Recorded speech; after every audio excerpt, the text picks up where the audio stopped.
Karena yang setahu saya sekarang bagaimana bahaya sosmed, ya mungkin orang literasinya yang bagus, mungkin paham dampaknya. Seperti pisau bermata dua, Pak Tian. Kalau sesuatu yang positif mungkin baik, mungkin menghasilkan, tapi kalau sesuatu yang sifatnya negatif, itu bisa menghancurkan gitu.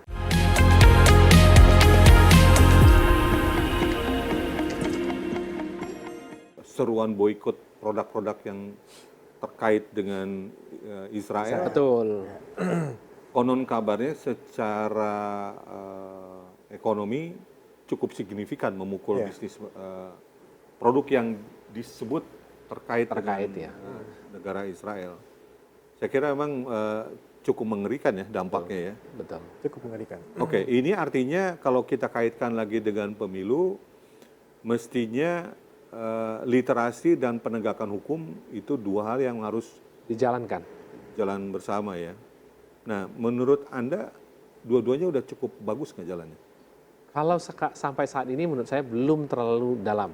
Karena literasi itu kan dimulai dengan tingkat pendidikan yang lebih baik dulu, misalnya di kota-kota besar, masuk menjalar ke daerah. Nah, pertanyaan adalah pernah nggak misalnya pemerintah mengukur literasi tentang bagaimana bijak bersosial media sampai ke daerah? Ya, saya pikir itu belum sampai ke sana. Belum pernah ya? Belum pernah ada upaya itu ya? Ya. Karena yang setahu saya sekarang bagaimana bahaya sosmed, ya mungkin orang literasinya yang bagus, mungkin paham dampaknya. Seperti pisau bermata dua, Pak Tian. Kalau sesuatu yang positif mungkin baik, mungkin menghasilkan, tapi kalau sesuatu yang sifatnya negatif, itu bisa menghancurkan gitu. Oke. Nah, Anda mensupport klien Anda dengan network nggak? Dengan jaringan. Iya, bisa Anda jelaskan? Jadi saat kita melakukan layanan terhadap klien kita bukan bekerja sendiri, tapi berjejaring. Bahkan kita membangun jejaring itu dengan semua teman-teman yang ada di 34 provinsi. Tujuannya apa? Karena bisnis dalam komunikasi dan jejaring ini bukan hanya milik kita, tapi bisnis bersama teman-teman daerah. Tapi lagi-lagi adalah bisnis yang kita bangun itu adalah bagaimana membangun sesuatu yang sifatnya positif gitu.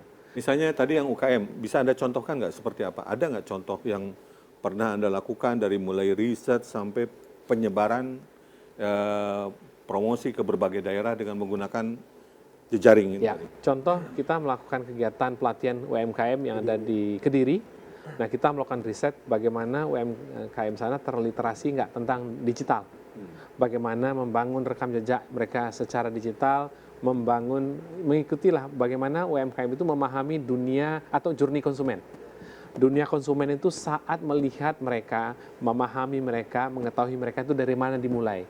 Artinya mereka menyiapkan diri untuk menyiapkan kontennya mereka sendiri, kemudian di mana eksistensi mereka hadir, retention konsumen itu di mana datangnya. Itu kita coba bantu menyebarkan kepada teman-teman yang ada di beberapa provinsi di Indonesia. Tujuannya apa? Karena UMKM ini memiliki target market yang bukan dari Kediri. Contoh, mereka memproduksi herbal. Ketika mereka pembelinya belum tentu dari Kediri. Belum tentu dari Kediri. Dan itu butuh satu tools, satu ini untuk menyebarluaskan. Untuk menyebarkan di luar Kediri. Mereka pun main sosmed. Main sosmed. Penyebaran luasnya pakai apa? Pakai di e-commerce juga. Daftar di e-commerce. E-commerce salah satu tools bagaimana orang atau konsumen untuk menjangkau mereka. Kemudian mereka punya website untuk meningkatkan literasi, pemahaman tentang produk dan layanan mereka. Ketika mengamplifikasi program produk mereka keluar daerah mereka, supaya orang di luar daerah, contoh misalnya ke Makassar, menggunakan media jaringan di Makassar, supaya orang Makassar tahu di Kediri itu ada produk madu yang kualitasnya bagus. Jadi secara market share itu akan berkembang. Bahkan ada yang aneh, ada produsen beras di Kediri, tapi pasarnya sebagian besar bukan Kediri, tapi Surabaya. Nah, itu ngebacanya dari mana? Dari transaksi aja? Bukan dari transaksi, kan kita melihat bahwa exposure mereka itu seberapa banyak, seberapa besar. Melalui sosial media, melalui media arus utama, sampai ke media-media yang lain gitu, channel komunikasi yang lain. Nah, semuanya kita bantu mengukur gitu, Pak Tian. Ada namanya nggak jejaring itu? Kita menyebutnya programnya itu adalah environment komunitas meetme.id. Meet Me. Meetme.id.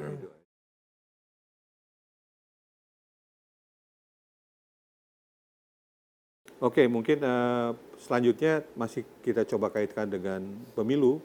Jika pemerintah atau pihak yang memang terkait dengan ini mengajak Pena kita untuk berkolaborasi untuk melakukan diseminasi gagasan-gagasan yang positif, termasuk literasi politik, Anda siap?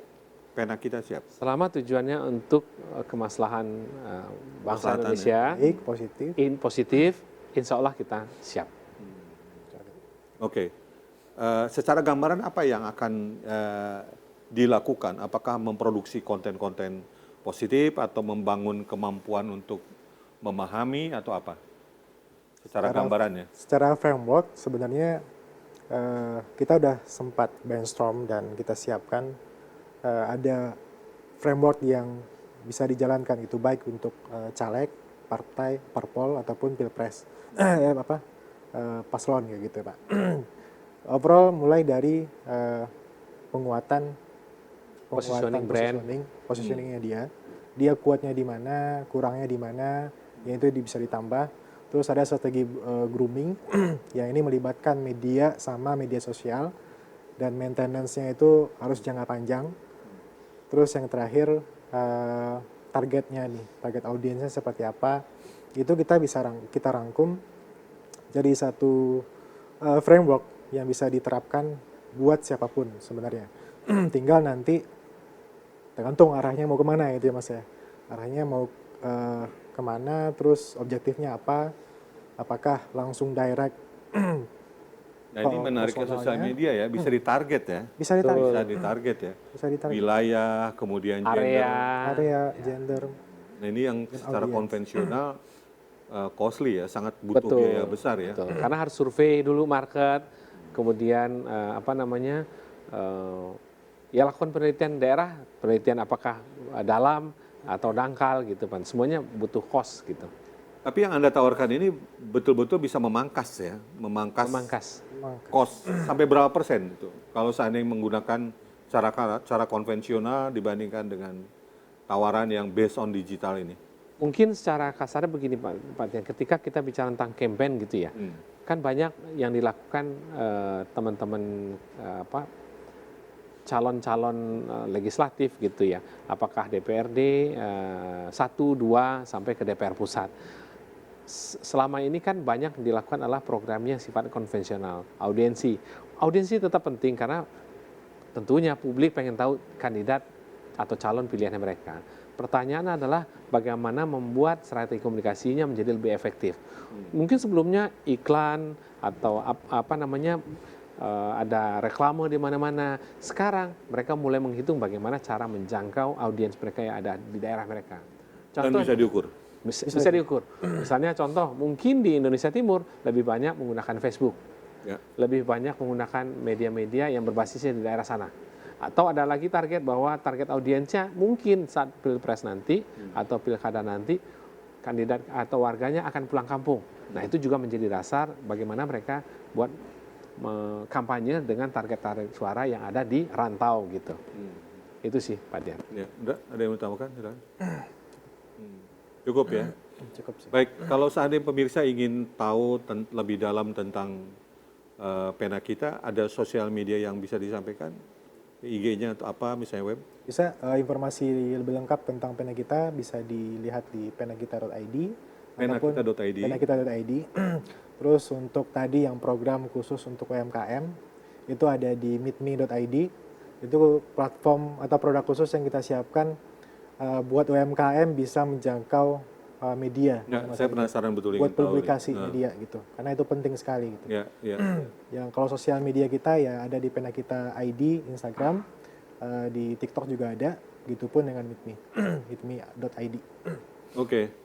Mas Adit, Mas Indra, terima kasih banyak sudah hadir di JAK Forum. Sama-sama. Ini merupakan kolaborasi yang terus Insya Allah, berkesinambungan Pak, dengan Insya JAK Allah TV. akan Kita berkelanjutan, sama-sama pernah menyelenggarakan kegiatan pelatihan bersama. Kemarin beberapa hari yang lalu juga memberikan penyegaran tentang sosial media ke praktisi sosial media di JAK TV. Sekali lagi terima kasih Mas Adit. Sama-sama Pak Sama-sama, Dian. Saya selalu Sama-sama buat Pak. Pena kita ya. Siap. Baik pemirsa, terima kasih sudah menjadi bagian dari diskusi JAK Forum. sebuah forum yang memberikan ruang seluas mungkin bagi mereka yang terpanggil menyuarakan persoalan bangsa ini di ruang publik. Sesuai dengan tagline Jak Forum, kebenaran tidak bisa dibungkam. Saya Tian Bahtiar, sampai jumpa pada episode Jak Forum selanjutnya.